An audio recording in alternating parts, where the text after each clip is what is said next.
thank you for joining us.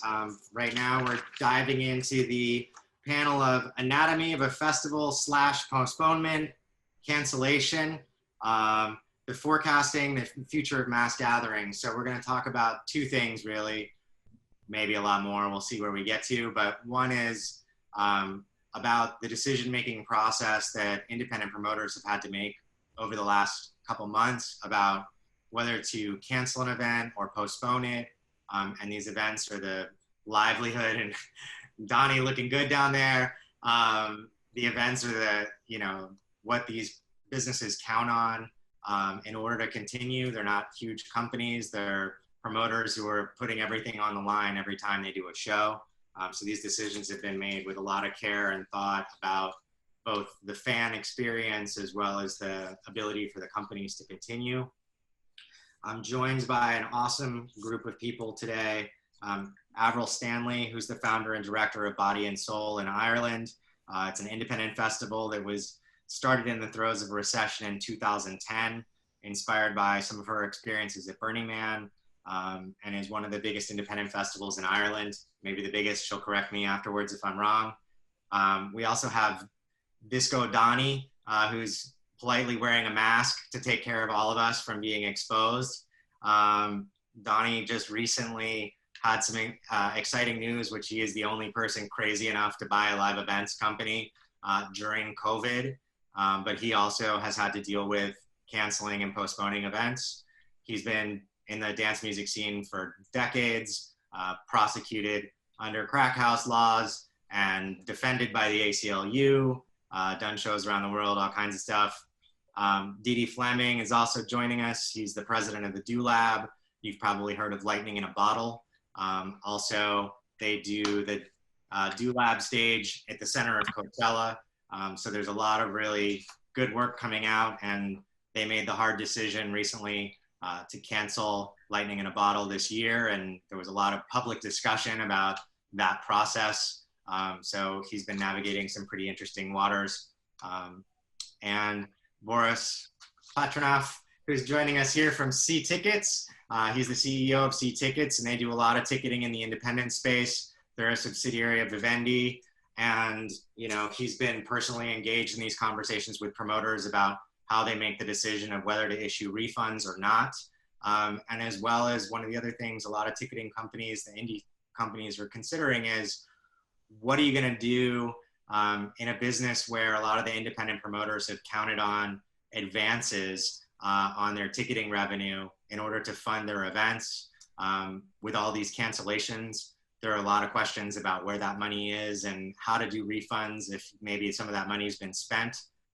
So we'll dive into all of that. And then once we take a little bit of look at the present situation, we will also dream a little bit about the future and what we think the future of mass gatherings is going to look like, and timelines. And one more little piece of housekeeping before we get into it. We made a decision when we put the conference together a couple of weeks ago that we wanted to offer it for free to make it as widely available to everybody as possible.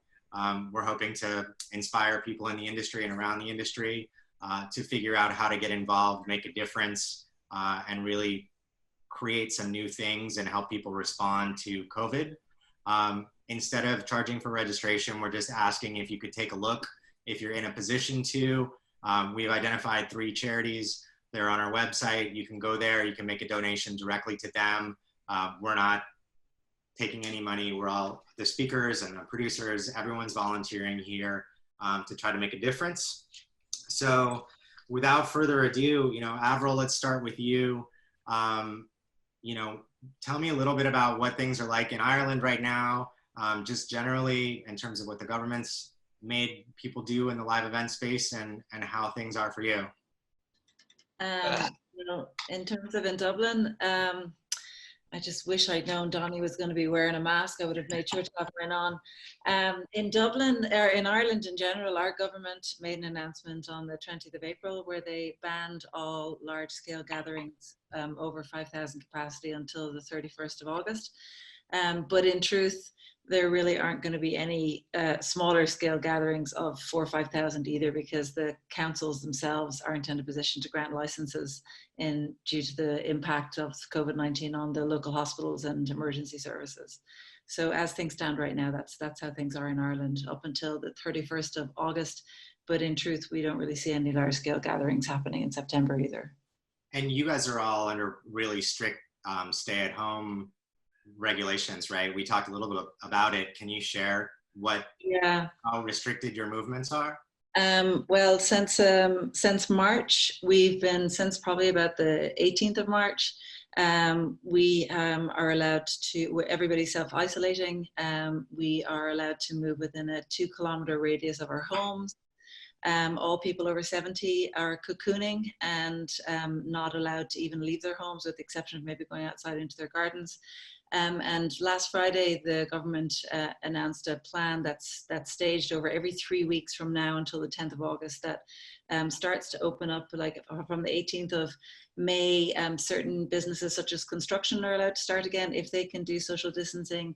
By the 20th of June, by the 8th of June, you can go within a 20-mile radius. By the 20th of July, restaurants are allowed to open. By the 10th of August, pubs are allowed to open. So it's a really gradual opening up of the country that's happening over time, that they're monitoring every 3 weeks to see whether they want to go on to the next phase or pull things back again. So it's super strict. It's crazy to imagine life in Ireland without, I mean, take away everything else, but life without the pub it's insane. Well, the one business that's doing very, very well in Ireland right now are the off licenses. Yeah. That's liquor stores for the Americans in the audience. The liquor stores are doing fantastic, but not many other industries are. And when did you have to make the decision to cancel Body&Soul?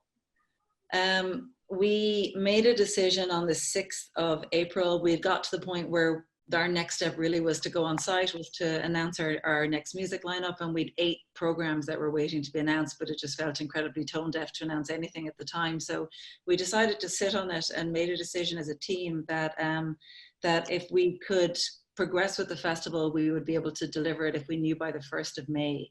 So we gave ourselves a couple of weeks to just step back to make sure everything was ready, but to step back from advancing or announcing any further programs until we could get a sense of whether we were allowed to go ahead or whether it was better to postpone or what the options were.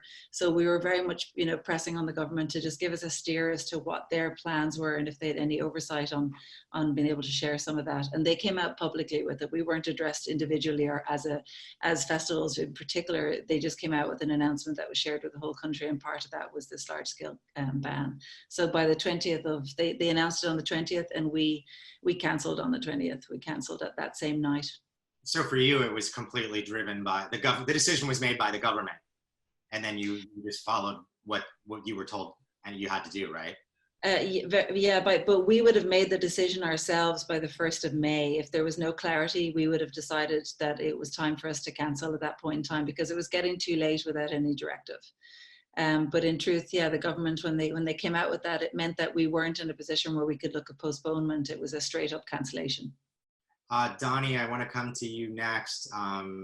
Since the other 3 here, we're all in Los Angeles. What's it look like in Puerto Rico right now, and how's it going? It's going good. It's sunny. It's a balmy, like 92 outside. So, but I can't go outside. So, but I can look out my window. So it's nice. They shut down Puerto Rico March 14th, and we're basically they extended till May 25th. So it's like 72 days. So they're definitely serious here.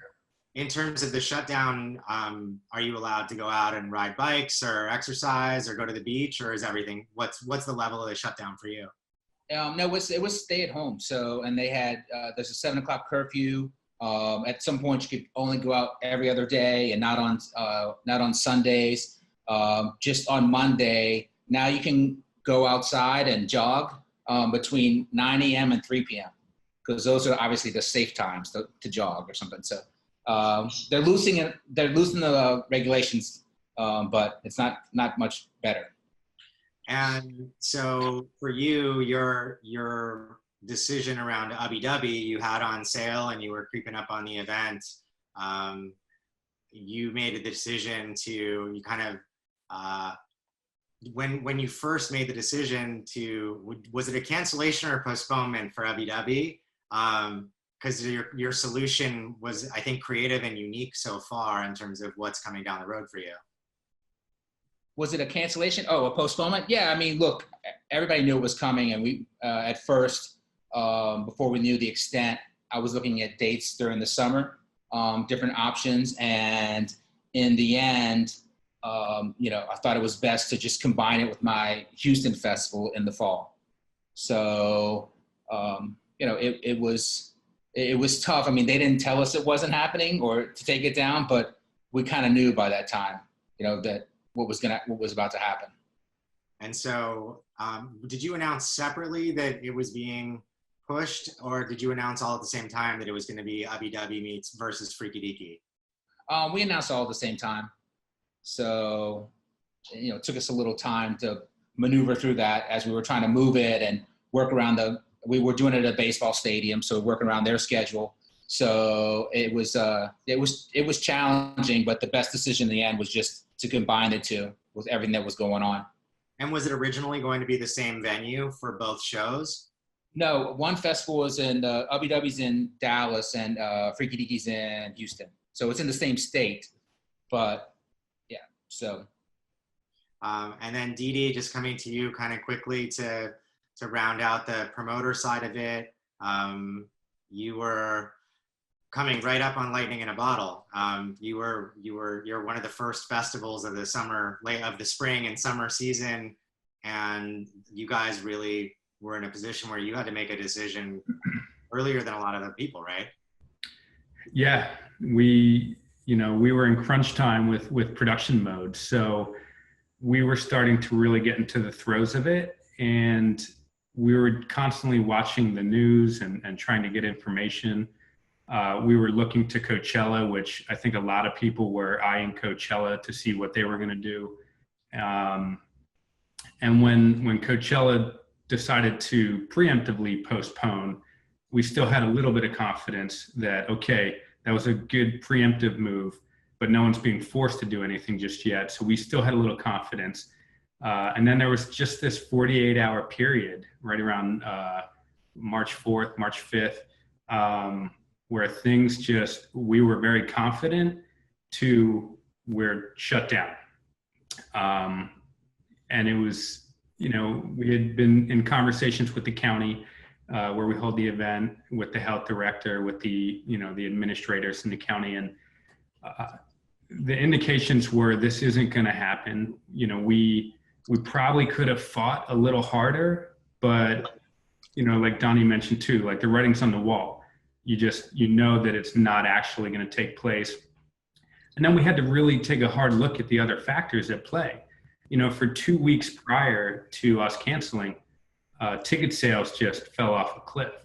A day prior to us canceling, our ticketing company made all of their clients aware that they weren't going to be able to advance them any more ticket money, so that for an independent festival, then the funding dries up. And there were just a host of factors at play. The county and the government being the biggest ones, but we had to make the decision to pull the plug on the event, and then we had to make the second decision of, do we try and find another date and postpone this, or do we just straight up cancel it? And then it started another, round of hypotheticals.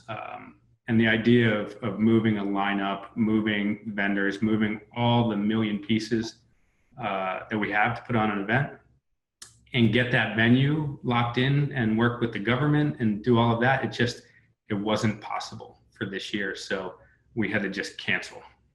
And for you, the venue's a public venue, right? So that there's a whole host of things that go into planning in that type of space. That's a much bigger collaborative project with a lot more, not just opinions, but directives from stakeholders, right?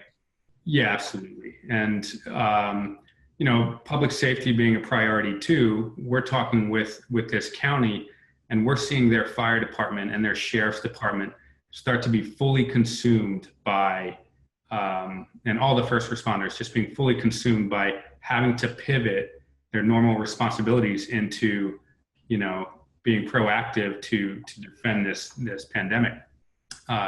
It wouldn't be fair for us to step in and be like, hey guys, let's still focus on the festival, don't worry about everything that's coming.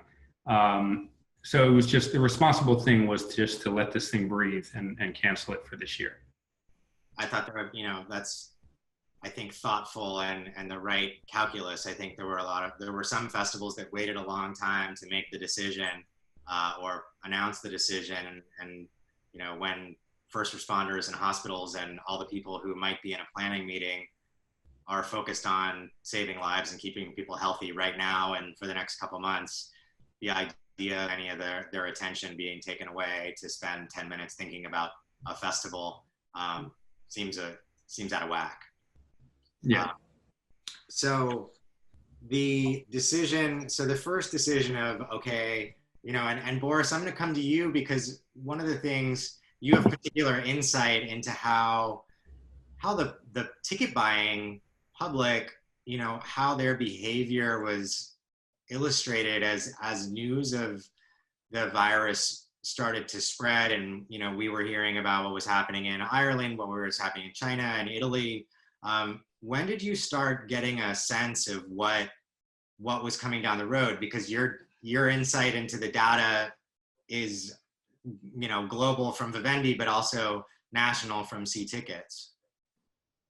Yeah, so we have C-Tickets. We operate in the US, but we also operate in Europe in 10 different countries. So we've seen what was happening in Europe, in France, in the UK with restrictions and lockdown.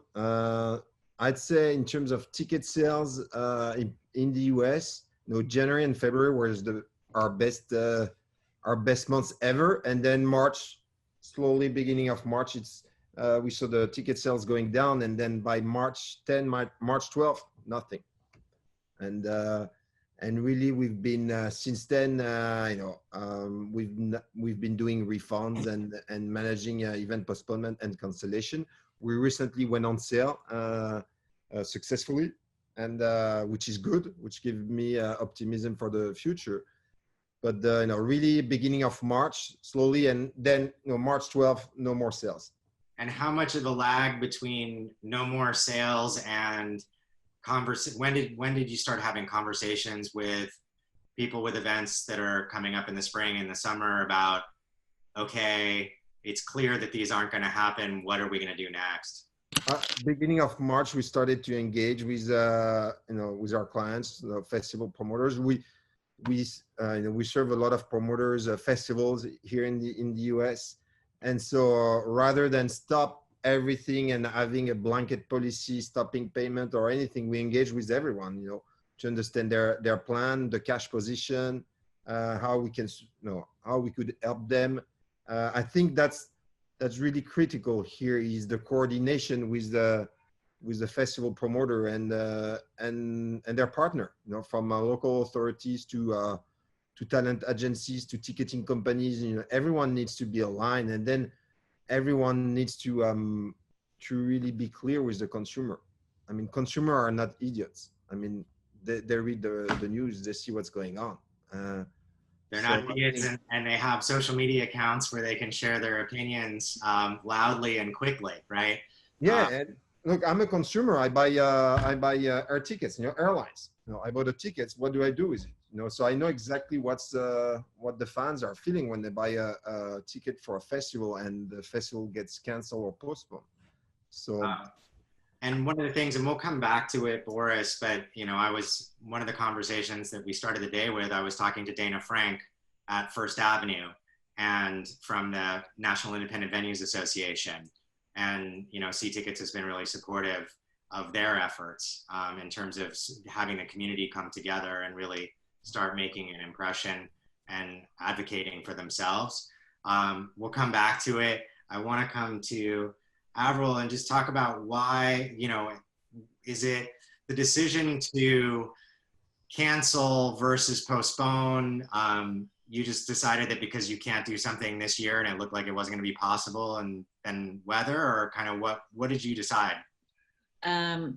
I think there was lots of different things really in the pipeline. When we couldn't postpone the festival for later in the summer, the reality for me, just looking at the pandemic and the way it was moving through the world and the impact it was having and how huge everything was and how unknown and unprecedented everything still continues to be, it felt right for us to cancel versus to postpone, because postpone would be postponed later in the summer in Ireland. You know, it wouldn't be postponed till the next year, because in truth, I mean, this is more of an ethical thing on my own perspective. I can't, you know, hold my hand on my heart and say to somebody, we're postponing to 2021, but it might be a completely different landscape. We've no idea what we're inviting you into. We really don't know if there's going to be a vaccine. We're not sure how you can social distance at a large scale gathering. I mean, it just brought up so much confusion at the time that it just felt like the right thing to do was to be fair to people and offer a straight up cancellation, give them the opportunity to request a refund, or give them the opportunity to hold their ticket for 2021, but to be very clear around those two options being there. Ireland's a small country, you know, we're you know, 5.5 million people, and in truth, you know, you really have to be very honest and authentic with people here. You can't you know, push them into a corner. You have to be fair and give them options and choices. And once I feel it's the same. Sorry, I feel it's the same in the US, you know, with fans. I mean, you need to treat them, you need to be transparent, you need to be consistent, you need to give them options. Now, if you've treated them well in the past at your festivals and you treat them well, they're going to support you. You know, what you can't do is, okay, I'm canceling my event and there's no refund. That you can't do. You cannot do. Well, that's an interesting transition. Dede, you want to pick up the thread there, because you had a, you know, and I think it's important for everyone to understand that these decisions were being made in real time. You know, 1 second your biggest event that's basically a bet the company event is weeks away, and then COVID's happening and we're all trying to stay alive and keep our friends and families alive, and then the greater community, and thinking about the business at the same time. So I don't want to underplay the amount of stress and time pressure and opinions and challenges that go into making these decisions, because they're not easy. And that's the reason I wanted to have this discussion. You know, it's unprecedented to have so many events be in this space. So Dede, you guys started with one thing when you made the decision to cancel, you know, and do you want to tell the story a little bit? Yeah, I mean, we tried both approaches, and we had canceled the festival, and we had a couple of days to make an announcement to everyone that bought a ticket, and, you know, to our community at large, whether they bought a ticket or not. And my brothers and I, who are my partners, we really struggled over those couple of days, because we were faced with the reality that we didn't have the money to return. We still don't fully have the money to return. And that's the nature of being a small festival. We've never taken any funding from anybody, and we had to spend all of the money that came in to produce this event. Because we were so close to the event date, a lot of money went out. So the idea of, okay, we're canceling this thing, but we're absolutely, you know, fucked. Excuse my language, but there's no way to sugarcoat it. And, you know, talking to a few people and ourselves, we were just like, we have to cancel this. We can't give refunds. We have to be honest with people and just tell them that. And hardest thing we ever had to do. And obviously the reaction was absolutely devastating. People didn't want to hear that. I understand that. Like Boris said too, he's a consumer, I'm a consumer. If someone came to me and said that I'm not going to get a refund for something like that, it's troubling, especially when that same day you more than likely have lost your job. You know, we sell tickets to a lot of younger people where this $300 to $500 to $700 investment into a festival is a big chunk of the money that they have to their name. So it's a devastating thing to hear. And, you know, we had to sit on that for a couple of weeks and hear all that feedback while all the while trying to find solutions. We knew that we had to find a solution to that problem. So a couple of weeks later, we came out.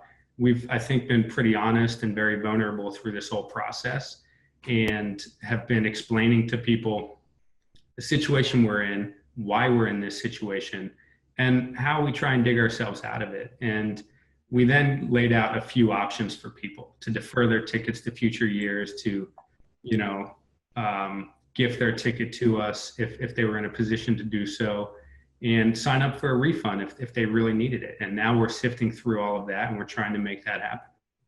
And what are you, you know, what are the kind of trends? We don't need to get into specifics, but are you seeing a lot of people say, you know what, we love you guys, we've had great times, and, you know, we can afford to give up our ticket money this year to keep you around? And, or how, you know, kind of broadly, which direction are people going? You know, it's actually been really heartwarming to see. We really did, you know, we put out our best effort, and people responded in kind. You know, a handful of people gifted their tickets to us, which was amazing. More than half of the people deferred to either 2021 or 2022. And, you know, maybe a little less than half have requested the refunds. But we got an overwhelming, you know, positive, you know, response from people where they said, look, I can't gift my whole ticket, but I'd like to gift some.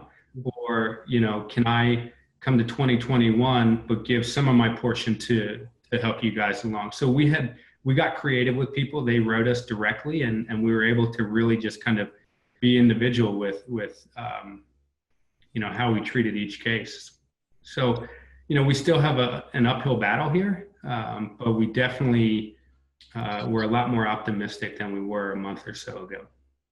And Avril, switch nicely to you, as if on cue. Did you issue refunds for everybody from Body&Soul, or what decision did you make? We're in the process right now of issue. We've given people the option. They can either take a full refund, or they can hold on to their ticket for 2021. But within that, we've been honest with people around what 2021 may or may not look like, that we're, you know, that we're not able to that we may well not be able to offer them the same kind of festival. But if we can't, I don't think anyone in Ireland or the rest of the world can either. So people have the choice, and as it stands right now, we're still in the process. So I don't know where this statistic will land with us, but from checking in with other festivals in Ireland, it seems to be around the, you know, 65% are choosing a refund, and 35% are choosing to hold on to their tickets. And Boris, is that kind of what you're seeing in terms of refund requests versus people holding tickets for a future event? So most of the events that we tickets have been postponed towards later this year. You know, so the refunds number are lower than that, and in some instances they're really low. You know, we have a festival where we had less than 5% refund requests. It really, you know, it depends on the lineup. It depends on the city. Is it the same venue? Is it the same lineup? Is it just a postponement? Or there's a lot of variables. I think, you know, we've been, I mean, knock on wood, we've been lucky because we had time to plan. I think when in the case of Dede and, you know, making quick decisions, this is very tough, you know, and the event was already underway almost. I think, you know, if you're transparent, people understand. If you're transparent and you give them options, they can, and valuable options, they're gonna support you. They're gonna help you. If they need the money, they're gonna ask a refund. But if they need the money and you don't offer a refund, they're gonna do a chargeback. So some of you might not be aware about all the intricacies of dealing with credit card companies, but we deal with them every day. And there are serious financial implications of not doing the right thing vis-a-vis the consumer, because credit card companies are going to side with the consumer. Generally, yeah. And I mean, we'll see if there's some sort of either federal decisions that change how that gets made in the wake of COVID, just because the amount of chargebacks and travel and various things, future events that aren't happening, it's unprecedented. So it'll be interesting to see if the credit card companies are forced into any kind of a different position given the scale of what's happening here. Yeah, I think that's important. If if we can get support from the government and the way credit card companies consider those postponement of event, those postponements of airline tickets, of hotel booking.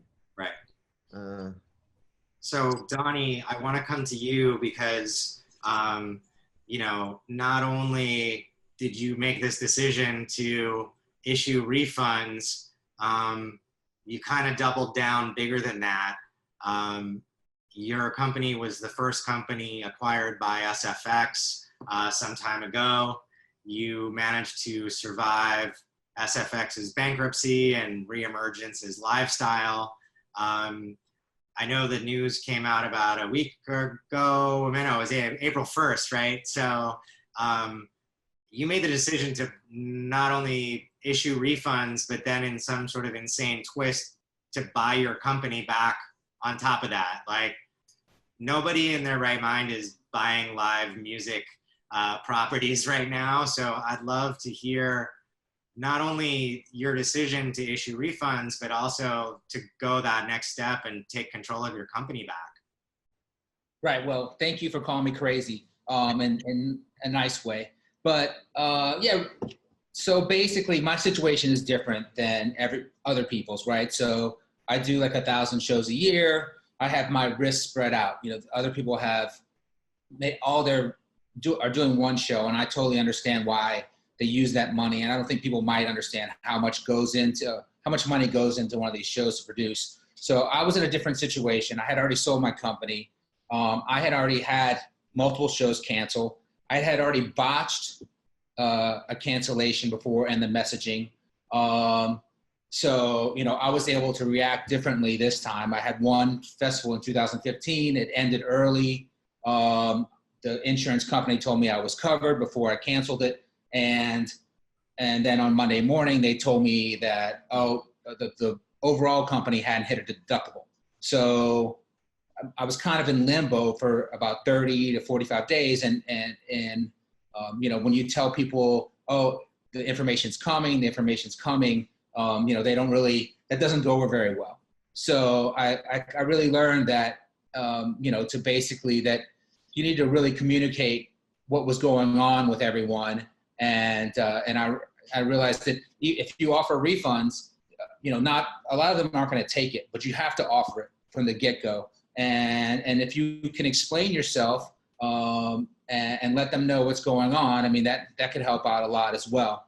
So yeah, when all this went down, I was still under the Lifestyle name, and the refund conversation came up, and they basically were pointing to the example of Live Nation, AEG. They weren't offering refunds, and we never really got to the point of that they never said they weren't going to get refunds. I did put the word refund in a tweet, and I got put in Twitter jail. So I knew it could be an issue coming up. So that kind of amplified.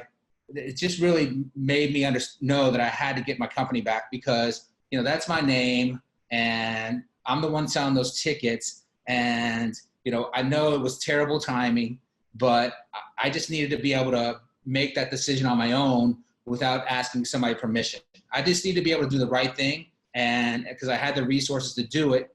And, that's why it was so important for me to get my company back at that time. Did you see Elon Musk in Twitter jail? Seems yeah, like yeah. I'm trying to get to that point, but if I do, please stop. Not yet. Yes. And we've got a a production thing that's going to require us to end hard at 3:45. So I'm going to move through some things quickly, and I'm going to try to get to a question or two if we can. Donnie, I think you are also the only promoter, one of the first, if not the first, to put a festival on sale this morning. Is that right? Yeah. I put it on sale this morning. I mean, look, I'm sensitive to the issues of what's going on, but I just feel like the whole industry is like in kind of suspended animation, and I have to, even though everyone can say that they know what's going to happen in the fall, people are canceling shows, saying there's not going to be shows until 2021. When you do a festival, it takes a long time to build, and I have to start building, and I have a large team that's sitting there doing nothing, and I just want to get the process started. So if they do give us the go ahead, we're ready. I can't wait until September, and they say, okay, now it's time to go, and start building it from there. There's nobody's going on sale, and I know some people got offended, but I'm used to offending a lot of people, so I figured I was the right man for the job, and I did it, and we sold like about 1,000 tickets. So, and I was shocked. I'm sure Boris is shocked. And happy. Yeah. So, I mean, it's proof of concept now that, people are, because nobody's buying tickets, right? So, look, they're all adults. They know that the show might not happen, but if we can produce it safely and the authorities let us do it, we're going to do it. And if it doesn't happen, they're going to get their money back, right? All have TVs. They're all adults. So, I mean, that's their choice. I think it's, your scenario is kind of unique.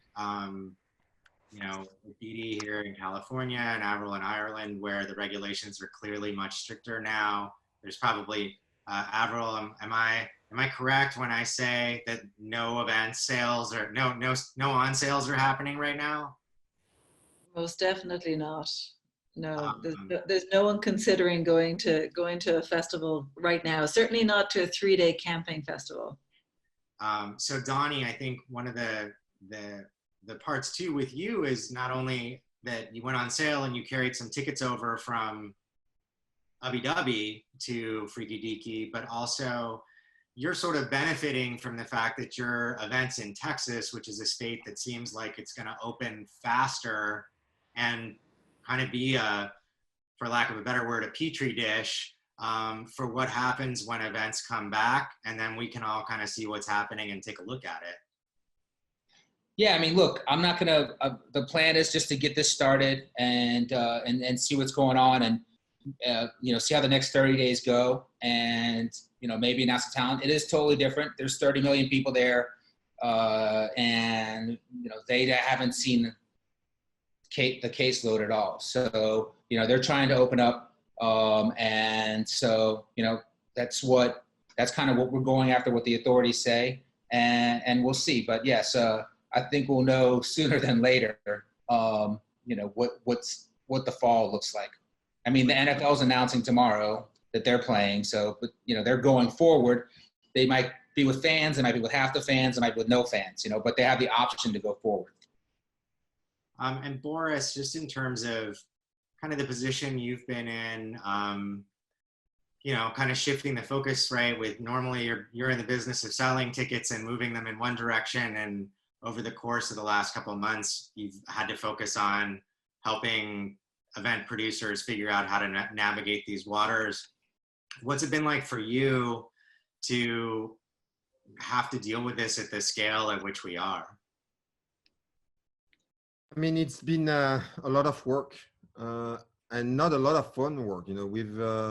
I've been busy. My team, the entire team, has been super busy since mid-March, dealing with postponement, cancellation, and again, we don't have a blanket policy where we stop everything, we refund, or we engage with all of our promoters. What's the right strategy? What's your cash position? Because there's no silver bullet. You need to protect your cash if you're a promoter, so you don't want to refund, but at the same time, the mid to long term position with the exposure to chargeback is dangerous. So we've been extremely busy dealing with that, and I think and communicating with consumer. You know, we have a big team of service and we have a big call center, and I think being able to be on the same page with the promoter about what was the strategy and communicate this clearly to fans has been tremendous. And we've not seen a lot of chargeback. And you know, Dede was saying that after their initial choice, they explained to people, they gave options. People understand, you know, and I think you just need a lot of work to deal with it. One of the things, Dede, that struck me about your second communication to your ticket buyers and fans was just, I mean, you laid it all out there. And what was the response? I mean, and you know, because I've never seen anybody write anything like that. And you guys really, I think, took a lot of risk, but you delivered the truth, and it sounded like it landed pretty well. Like, was there any feedback you got back in particular that stood out? Yeah, you know, it was, we decided to take that approach because that's just who we are as people, you know, my brothers and I. And LIB is not just, you know, to us a normal music festival. We have a community of people that we've been growing and nurturing for 15 years. And these are people that we consider friends and family. And it's growing, but there's a lot of people there that have been there and have conceived children at this event and now bring them back to this event. It's like, it's a family event. It's a special community event. And we had to speak openly and truthfully to them. And they responded in kind. And they, you know, they said they have our back, that they love us, that they're in it for the long haul, and they'll do whatever they can to support us. So that's the best response that we could have gotten from that message. I mean, one of the things that struck me, and Avril and I were talking about this, we hadn't met before. Dede, you connected us for this panel, and one of the things that's remarkable about what we're all going through is we're all going through it at the same time. And we are facing different issues in our respective businesses, but on the same time, on a human level, everyone's locked up in their house, everyone's restricted, and it seems like there's a much higher level of tolerance and patience and understanding when the dialogue is open and out loud. And what's kind of remarkable to me is the development of the communities. Avril and I were talking about, you know, it took this event with COVID to drive this conference together for the two of us to have our first conversation. And yet we have so much in common, and you have so much in common with her. And we're seeing this happen in communities geographically, but also in business communities around the world. And particularly what I think is really striking is the amount of volunteerism that's rising up domestically and internationally, because people are looking for ways to help and be of service and rescue. You know, there was that in first moment of paralysis and what do I do and how do I protect myself? I feel like now we're in a scenario where it's like, okay, we see an end and we're all trying to figure out how we get there. We got about 2 minutes left. So I'm gonna just pick, one of the questions was, did anyone offer an online experience in exchange rather than a refund? Sounds like there's opportunity here, you know, to do some things. We're seeing a lot of streaming events. They're all free. But did any of the people on the panel think about offering some kind of virtual thing that's open to just people who bought tickets? No. We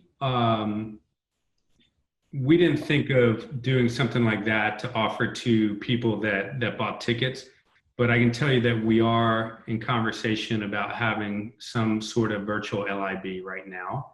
And we haven't made an announcement on it yet, but it is a conversation that we're having.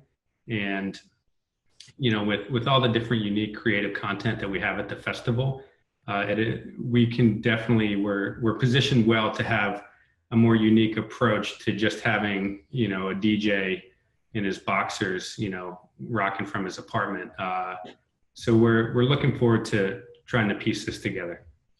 Yeah, I think that's, you know, we're seeing so much. And Avril, I'm going to let you take us out. We've got about a minute. So I just want to know what you're thinking about kind of the way forward for you. Do you think it's virtual? Do you think it's next year? What are you scheming up at home right now? 1 minute. Okay, my Flipboard. I never got into festivals to create virtual experiences. So no, that doesn't rock my boat at all. We're going to find a way to collaborate. We'll find a way to make it work. We're going to invite our friends like the Dulab over and Donnie over. And actually, it's time to create a festival of the future. For me, the model was outdated, actually. And I'm quite excited at the opportunity to shake it up and change the paradigm from where the power is more with the artists and bring it back into the powers with the community and the festival to co-create something that's unique and responds to these times. These are particular times, and that can be exciting. But for me, it'll be with human contact and people nearby. Well said. I think that's a great way to go out. Thanks everybody for listening. If you weren't here at the beginning, please consider making a donation to one of the organizations that we've identified on our website. If you're in a position to do so, if you can, hopefully the information inspires you and helps you navigate the way forward. Thanks everybody for tuning in. Thank you. Thanks, everyone. Thanks, everyone. Bye-bye. Bye. Bye-bye.